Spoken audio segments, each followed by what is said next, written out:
त्यति बेला अनि त्यो ओसोको खुब चर्चा भइराखेको बेलामा संसारको कुनै पनि ठाउँमा उहाँलाई चाहिँ बस्न नदिएर उतारिराखेको बेलामा चाहिँ नेपालमा उद्धभूमि हो, नेपालमा त बस्न पाइन्छ भनेर ओसो त्यो टिम भक्तहरूले सबैले लिएर आएर ओसोमा काठमाडौँ आउनुभएको थियो। अनि त्यहाँ चाहिँ त्यो चाहिँ सोल्टी होटेलमा बस्नु, त्यस बेला सोल्टी होटेलमा बस्नु होइन। अनि त्यो सोल्टी होटेलमा बसिराखेको बेलामा चाहिँ त्यो सबै सुनिराखेको मलाई एकदम उहाँ सुन्न चाहिँ त्यो विवादमा आउने यस्तो उस्तो भन्थ्यो धेरै कुराहरू सुनिराखेपछि त्यो पर्सनालिटी कस्तो छ त मलाई त्यो पर्सनालिटीको हेर्नलाई चाहिँ मलाई एकदमै प्रभाव लाग्यो। अब त्यो बेलामा म स्वास्नी मान्छे श्रीमती ओसोलाई भेट्न जाने भने त धेरै गाह्रो कुरा थियो। अनि त्यसपछि दुई चारजना साथीहरूबाट नै मैले अलिकति क्रान्तिकारी नै हो मान्छे मोटेले गरेर उनीहरू यो व्यक्तिलाई चाहिँ हामीले हेर्नुपर्छ भनेर गयो। अनि गएपछि त्यो उसमा गएर बस्यौँ। अब सोल्टी होटेलको इन्भाइरोमेन्ट ब्युटिफुल होइन, 5 स्टार हो, सबै कुरा राम्रो छ। अनि त्यहाँ गएर हेर्दाखेरि चाहिँ अनि जहाँ त्यहाँ आउने जुन क्राउडहरू छ नि त्यो क्राउडहरू चाहिँ त कोही रोइरहेछन्, कोही हाँसिरहेछन्, कोही गीत गाइरहेछन्, कोही महिला पुरुष एउटा छाता ओढेर त्यही उफ्रिरहेछन् भनेपछि अनि त्यो सारा देखेको त्यति बेला मैले एउटा के जुन के भन्ने एउटा सिनेमा हेरेको थिएँ मैले। त्यो चाहिँ पागल खानाको बयान गरेको थिएँ कि अनि मलाई मेरो भिजनमा चाहिँ ठ्याक्कै पागल खाना जस्तो पागल खानाको जस्तो लाग्यो। अनि मलाई पनि एकदम रमाइलो लाग्यो क्या।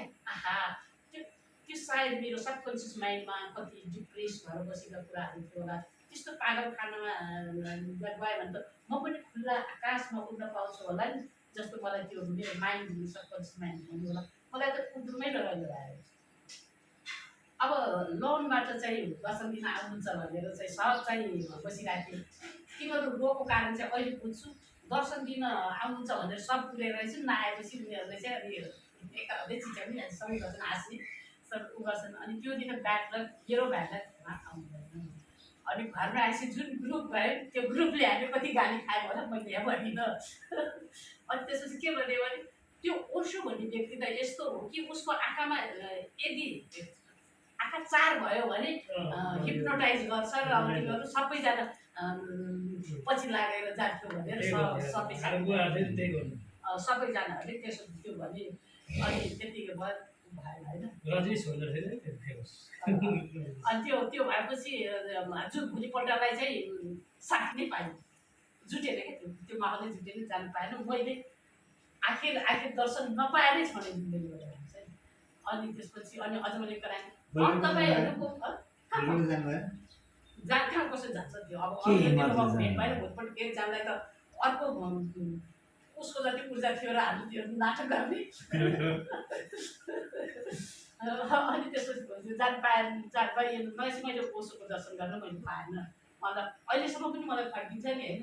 अनि त्यस्तो लाग्छ भनेपछि अनि म के होला त्यस्तो जस्तो लाग्थ्यो। जब अहिले साधना गर्दै गइसकेपछि चाहिँ त्यो कुरा वास्तवमा सत्य हो रहेछ।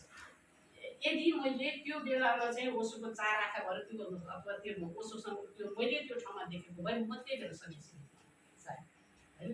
तर मेरो केटाकेटीहरू त्यो परिवार त्यो कारणले पनि मैले त्यो बेलामा चाहिँ मैले भेटिनँ होला जस्तो मलाई लाग्छ। किनकि अब अहिले जब हुँदै गएपछि त अहिले त हामीलाई त्यो ओसोको फोटो हेर्नुहोस्, त्यो भिडियोहरूमा हेर्नुहोस्, त्यसमा हेर्नुहोस् हामीलाई छ त एट्र्याक्सन त।